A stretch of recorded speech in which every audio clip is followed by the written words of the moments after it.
रामकृष्ण मैत्रिणींनो, स्वागत आहे आपल्या सर्वांचे। तर आजच्या व्हिडिओत मी तुम्हाला नेट ब्लाउज दाखवणार आहे। ट्रिपल अस्तरवाला ब्लाउज असतं आपलं, ज्याला की नेटचा कापड, सिल्क तसंच कॉटन हे 3 लेयर मध्ये जे ब्लाउज असतं हे मी तुम्हाला शिवून दाखवणार आहे आणि ते देखील ट्रान्सपरंट नेक मध्ये। ठीक आहे, इनर गळा मागे तसंच पुढे दोन्ही बाजूला इनर गळा असणार आहे। आणि हा जो काही वर्क आहे हा वर्क तुम्ही बघू शकता, अशा पद्धतीचा हा वर्क आलेला आहे की स्टोन वाले तसंच आर्शन वाले ब्लाउज कशा पद्धतीने तुम्ही शिवू शकता। तर मग आजच्या ह्या ब्लाउजचा व्हिडिओ पूर्ण शेवटपर्यंत बघा, स्किप न करता। आणि व्हिडिओ आवडला, थोडा जरी फायदेशीर वाटला तर नक्कीच लाईक करा, शेअर करा, कमेंट करा। चॅनलवर नवीन असणार, पहिल्यांदाच माझा व्हिडिओ बघत असणार तर चॅनलला सबस्क्राईब करा, सोबत बेल आयकॉन क्लिक करून ऑल सेट करा रोजचे असे छान छान व्हिडिओ पाहण्यासाठी। तर हे पहा, एवढे भरगच्च डायमंड तसंच आरशांचे वर्क आहे। ही आपली स्लीव्हची डिझाइन आहे। त्यानंतर बॅक पार्टवरती अशा पद्धतीने डिझाइन आहे। तर हे अशा पद्धतीचे जे ब्लाउज आहेत, असे वर्कवाले ब्लाउज कशा प्रकारे आपण शिवू शकतो किंवा हे ब्लाउज शिवत असताना आपल्याला कुठल्या गोष्टीची काळजी घ्यायची आहे हे तुम्हाला आजच्या ह्या व्हिडिओत पुढे बघायला मिळणार आहे।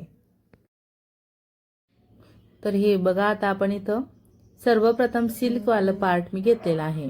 उंची प्लस 1 इंच, शोल्डर 7, मुंडा खोली 7 आणि गळा रुंदी इथं मी 4 इंच घेतली। वरचा बोट नेक 3.5 इंच उंचीला आणि डीप नेक 12 इंच उंचीला आपला असणार आहे। ओके, अशा पद्धतीने आता आपण इथं एक बॉक्स तयार करणार, म्हणजे 2 आपले बॉक्स इथं तयार होत आहे। आता ह्या दोन्ही बॉक्स मधून आपण बोट नेकचा आकार देणार। ठीक आहे, सर्वप्रथम आपण इनर गळ्यासाठी मार्किंग करून घेतोय, जो आपण ट्रान्सपरंट नेक घेणार आहेत। त्यासाठी मी बघा अशा पद्धतीने स्केलच्या मदतीने एक क्रॉस लाईन मार्किंग केली आणि वरती असा बोट नेक ड्रॉ करून घेतला। त्यानंतर खाली आपण हा एक आकार दिलेला आहे। ओके, आता यावरून आपलं हे नेटवालं पार्ट येणार आहे। तर मी इथं बॅकला आपण हुक घेणार आहेत, म्हणून आपले हे दोन्ही पार्ट ओपन आहेत। तर सर्वप्रथम मी ट्रान्सपरंट वाला जे पार्ट आहे ते कटिंग करून घेते। त्यानंतर आपण आपल्याला बघा नेटवरती मार्किंग येत नाही, म्हणून आपण गळा असा कट करणार आणि याच्या मदतीने मग आपण नेटवरती गळा कट करणार आहेत। ते तुम्हाला पुढे बघायलाच मिळणार आहे। तर व्हिडिओ खूप महत्त्वपूर्ण आहे, पूर्ण शेवटपर्यंत बघा, म्हणजे तुम्हाला खूप चांगली अशी माहिती मिळेल आणि तुम्हाला देखील प्रॉपर असा जमणार आहे। ठीक आहे, तर आता आपले हे सिल्कचे 2 पार्ट आहेत। आपण यांना काय करणार, फक्त कॉटनचा अस्तर घेणार आहेत।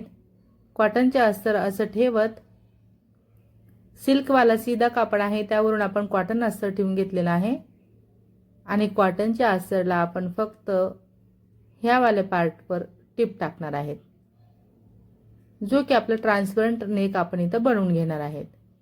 आता यावरती आपण दाबटीप टाकणार। क्रॉसमध्ये कटिंग आहे म्हणून दाबटीप टाकत संपूर्ण पार्ट आपल्याला आतमध्ये असं फोल्ड करायला एकदम असं इझी जाणार आहे। बघू शकता, आता वरून आपण टिप टाकून घेतोय। लक्ष असू द्या की मी फक्त सिल्क आणि कॉटन हे 2च लेयर इथं घेतलेले आहेत आणि संपूर्ण आता आपण कॉटन अस्तर मॅच करून घेणार सिल्कवाल्या अस्तरला आणि एक्स्ट्राचा जो काही कापड येईल तो आपण इथं कटिंग करणार आहेत। तर सेम पद्धतीने मी दोन्ही पार्ट तयार करणार आहे। तर हे पहा, आता आपले दोन्ही पार्ट इथं तयार झालेले आहेत। इथं आपण काय करणार, आता टक्स साठी मार्किंग करणार। कारण बघा आपलं जे नेटवालं पार्ट आहे ते खूप भरगच्च वर्कचं भरलेलं आहे, तर आपण टक्स फक्त सिल्क आणि कॉटन वरती घेणार आहेत। खूप महत्त्वाची अशी डीप मध्ये माहिती तुम्हाला इथं मिळते, तर पूर्णपणे नॉलेज घ्या आणि मग तुम्हाला देखील अशा पद्धतीने ब्लाउज तुम्ही सहज पद्धतीने शिवू शकणार। सेम आपलं मार्किंग यायला हवं म्हणून मी दोन्ही बाजूला प्रेस करून घेतलेला आहे। टक्स आता घेतल्याप्रमाणे मार्किंग केल्याप्रमाणे मी टक्स इथं घेते। ओके, असं कापड फोल्ड करत डबल टिप आपण इथं देणार आहेत।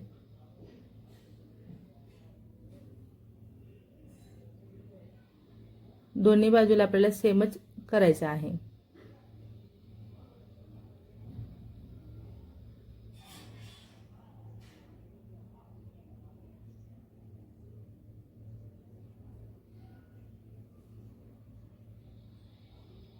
आता दोन्ही पार्ट आपण काय करणार, असे व्यवस्थित एकावर एक ठेवत आपण स्केलच्या मदतीने टक्स घेतल्यानंतर जो पॉइंट आपला खाली आलेला आहे तो असं सरळ करणार. बरोबर थोडीशी नॉर्मल अशी टोक खाली येतात तर त्यांना सरळ करायचं आहे, कारण तेव्हाच कमरेचा जो पार्ट आहे तो सरळ असं दिसणार आहे.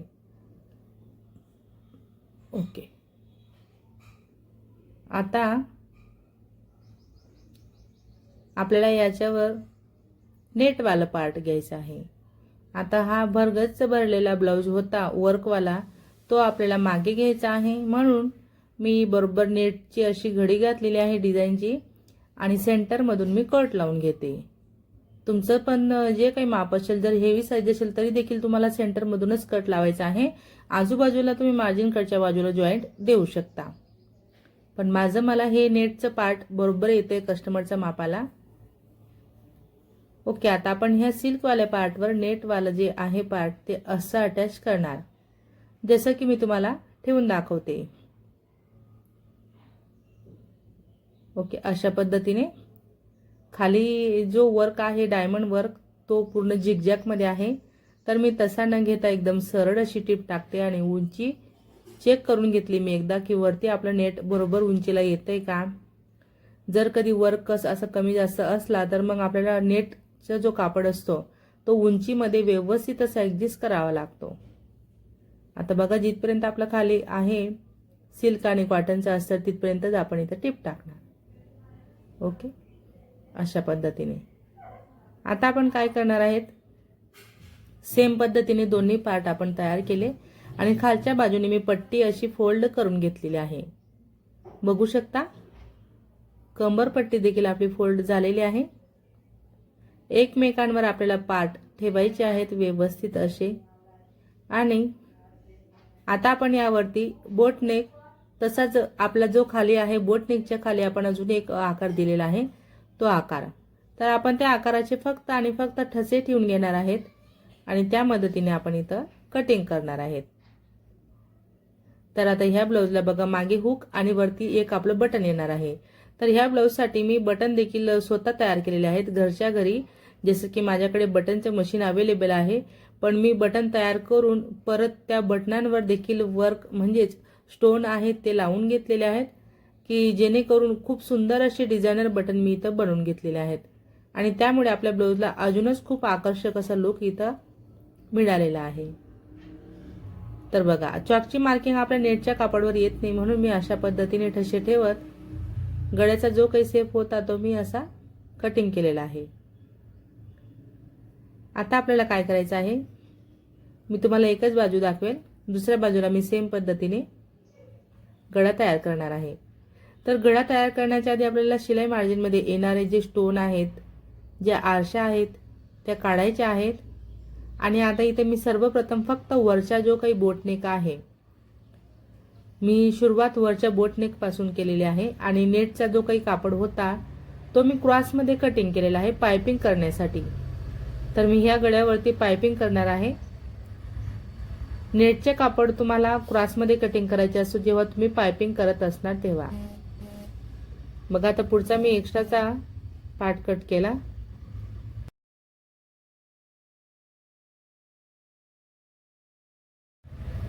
आता आपण अशा पद्धतीने जो मार्जिनचा पार्ट आहे तो नेटमध्ये टाकत खूप सुंदर अशी पाइपिंग आपण इथं काढणार आहेत. एकदम छान अशी पाइपिंग आपल्या हे नेटच्या कापडची तयार होत असते. तुम्हाला फक्त व्यवस्थित अशी लावता यायला हवी, जास्त एक्स्ट्राचा कापड घ्यायचा नाही, म्हणजे मग कसं पाइपिंग तुमची बरोबर येणार नाही. आपल्याला पाइपिंगसाठी जेवढा लागतो तेवढाच आपल्याला कापड इथं घ्यायचा असतो. ओके, आता आपण दुसरी पट्टी घेतली नेटची, याला मी असं फोल्ड करून घेते आणि जो काही आपला बोटनेकचा हा पॉइंट होता तिथूनच मी ही पट्टी व्यवस्थित अशी ठेवून घेतलेली आहे. फोल्ड केलेली पट्टी आहे की जेणेकरून आपण इथं एकदम छान अशी फिनिशिंग देऊ शकणार आणि पॉइंट देखील आपला एकदम परफेक्ट असा तयार होणार आहे. तर बघा, आता हे तर जे ब्लाऊज आहे ते ब्रायडलचं आहे. तर ब्रायडलने ज्यावेळेस हे ब्लाऊज अंगात घातलं म्हणजे तिला देखील खूपच आवडलं हे ब्लाऊज, की एकदम छान अशी प्रॉपर फिटिंग बसलेली आहे. पण कसं आहे, आपण प्रत्येक कस्टमरचं ब्लाऊज अंगात घातल्यानंतर त्यांचे आपण फोटो वगैरे घेऊ शकत नाही, म्हणून मी तुम्हाला तो फोटो दाखवू शकत नाही, कारण मी काढलेलाच नाहीये. पण ब्लाऊज एकदम छान असं बसलं फिटिंगला आणि खूप सुंदर असा लुक आपल्या ह्या ब्लाऊजला मिळालेला आहे. तर आपले कस्टमर देखील हॅपी होत असतात जेव्हा आपण अशा पद्धतीने काम करत असतो.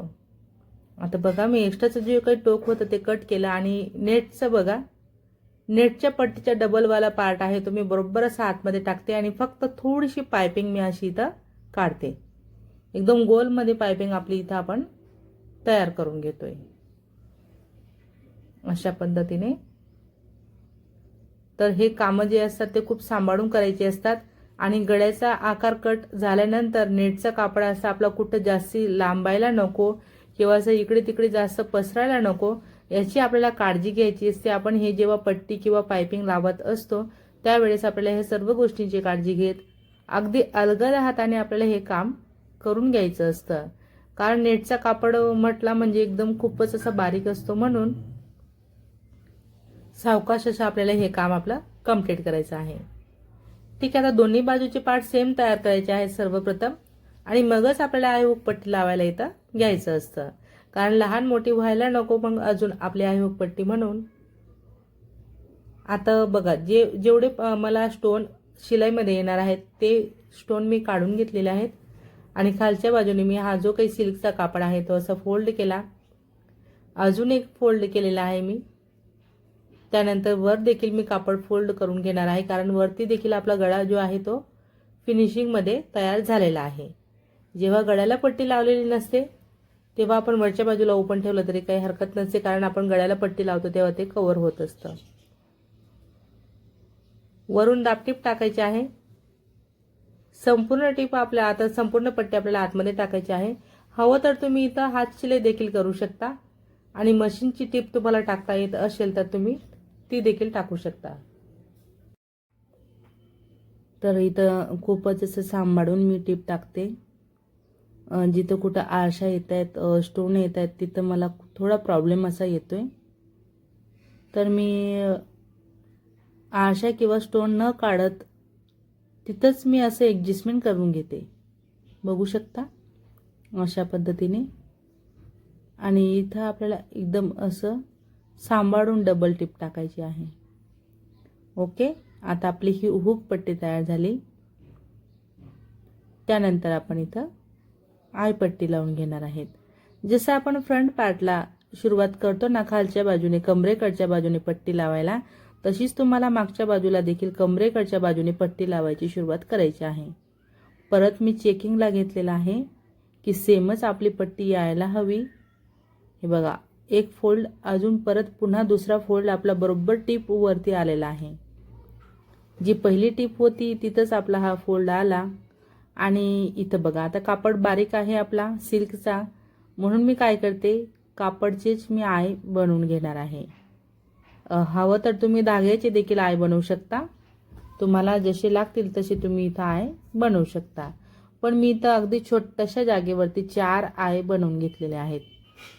म्हणजे बिलकुल 1.25 इंचाच्या अंतरावर आपला एक हुक असणार आहे, 1.25 ते 1 इंचाच्या अंतरावर. कारण हे जे काही बॅकपार्ट आहे आपलं खाली ते बरोबर 3.5 ते 4 इंच आपली तयार येत आहे. आता 4 आय मी बनवून घेतले, बघू शकता किती छान अशा पद्धतीने आपलं हे बॅकपार्ट मी तयार केलेलं आहे. आणि वर्क जो आहे तो अशा पद्धतीने खूप सुंदर असा इथं आलेला आहे. आता हे एवढं पार्ट तयार झालेलं आहे. इथं आपण बटन लावणार, तर बटनला अडकवण्यासाठी आपल्याला एक आय लागणार आहे आणि तो आय आपण इथं नेटच्या कापडची दोरी बनवणार. नेटच्या कापडची दोरी बनवत मग आपण तो आय इथं सेट करणार आहे.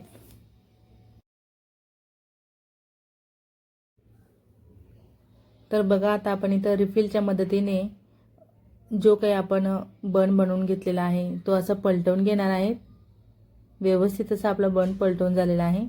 आता आपल्याला आय बनवण्यासाठी किती लागणार आहे तेवढाच मी इथं घेणार आणि बाकी एक्स्ट्रा मी कटिंग केलेला आहे. आता ह्या बाजूला कुठल्या पण एक बाजूला आपण आपला जो काही आहे तो आय सेट करून घेणार आणि त्या बाजूला मी तयार केलेले बटन लावणार आहे. बटन कसे तयार केले जातात हे देखील मी तुम्हाला दाखवणार आहे। आपला व्हिडिओ तुम्ही पूर्ण बघणार तर तुम्हाला संपूर्ण डिझायनर ब्लाउज इथं अगदी डिटेलमध्ये असं बघायला मिळणार आहे की जेणेकरून तुम्हाला देखील असा आयडिया मिळू शकतो। बघू शकता किती सुंदर असा आकार आपला बॅकनेकला आलेला आहे, एकदम छान। स्लीवला आपण अस्तर लावलेलं नाहीये, हे फ्रंट पार्ट असणार आहे। फ्रंट वरती आपण बॅक असं ठेवणार आणि उंचीचे माप चेक करत बरोबर हवी तेवढी उंची आपण घेत वरच्या बाजूला कमी जास्त इथं करणार आहेत। शोल्डरला उतार द्यायचा आहे कारण बोटनेक ब्लाउज आहे, तर शोल्डर कटच्या बाजूलाच आपल्याला उतार द्यायचा असतो। शोल्डर जोडल्यानंतर मी बरोबर ब्लाउजचे संपूर्ण पार्ट चेक केलेला आहे।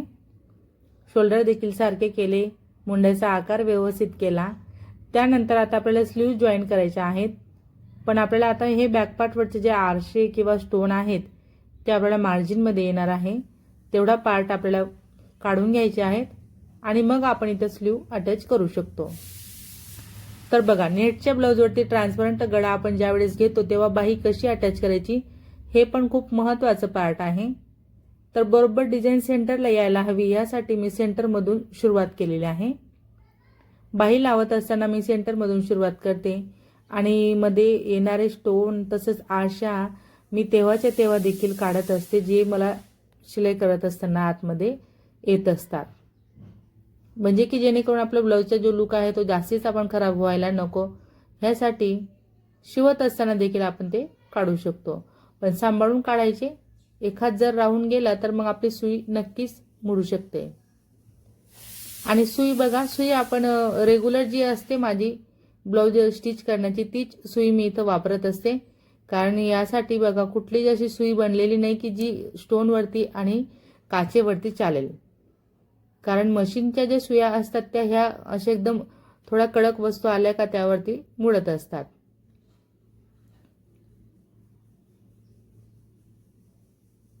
हे बघा, आता मी संपूर्ण स्लीवला अशी बरोबर टीप टाकलेली आहे।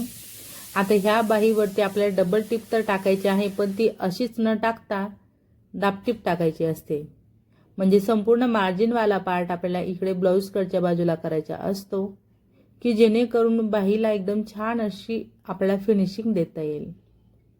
तर मी संपूर्ण मार्जिनवाला पार्ट ब्लाउज कडे करत असं बरोबर टीप टाकते, अगदी काठावरून आपल्याला दाबटीप ही द्यायची असते। बघा, आता बाही आपली फिनिशिंगमध्ये लावली गेलेली आहे, तर आपण शिद्यावरून टीप टाकून घेणार मी, कारण मी अल्टरच्या फिनिशिंगने ब्लाउज शिवत असते। माझ्याकडे अजून इंटरलॉकचं जे मशीन आहे ओव्हरलॉकचं ते नाहीये, तर मग मी तसे ब्लाउज मी बाहेर पण देत असते। पण आता कसं आहे, हे जे नेटचं ब्लाउज आहे याला कुठंच आपल्याला ओव्हरलॉक करायचा नाहीये, म्हणून फक्त फिटिंगची जी टीप आहे ती मी अल्टरची करून घेते। शिद्यावरून अगदी काठावरून टीप टाकून घेतली, त्यानंतर ब्लाउज पलटवत एक टीप आपल्याला 1.5 इंचावर द्यायची आहे आणि मग नंतर आपल्याला प्रॉपर फिटिंग करायची आहे। तर हे बघा, माझ्याकडे जे बटनांचं मशीन आहे त्याचा मी योग्य तो वापर केला। सिल्क तसंच नेटचा कापड लावत मी बटन तयार केले आणि त्यानंतर मी त्यांना असं डेकोरेट करत ब्लाउजवरती अटॅच करणार। फ्रंट नेक आपला एकदम प्लेन होता, प्लेनच नेट होतं, म्हणून मी तिथं डायमंड चेन लावून घेतलेली आहे एकदम छान प्रकारे इनर गळ्याला तसंच बोट नेकवरती। तर मग मैत्रिणी, आज अशा पद्धतीने मी एकदम छान असं डिझायनर ब्लाउज तयार केलेला आहे। अशाच पद्धतीने तुम्ही देखील बनवू शकता। तर आजचा हा व्हिडिओ तुम्ही माझा पूर्ण शेवटपर्यंत बघितला त्याबद्दल तुमचे सर्वांचे खूप खूप धन्यवाद। असेच माझे व्हिडिओ बघत चला व मला सपोर्ट करा। व्हिडिओ आवडला असेल, थोडा जरी फायदेशीर वाटला असेल तर व्हिडिओला मात्र नक्कीच लाईक करा, शेअर करा, कमेंट करा।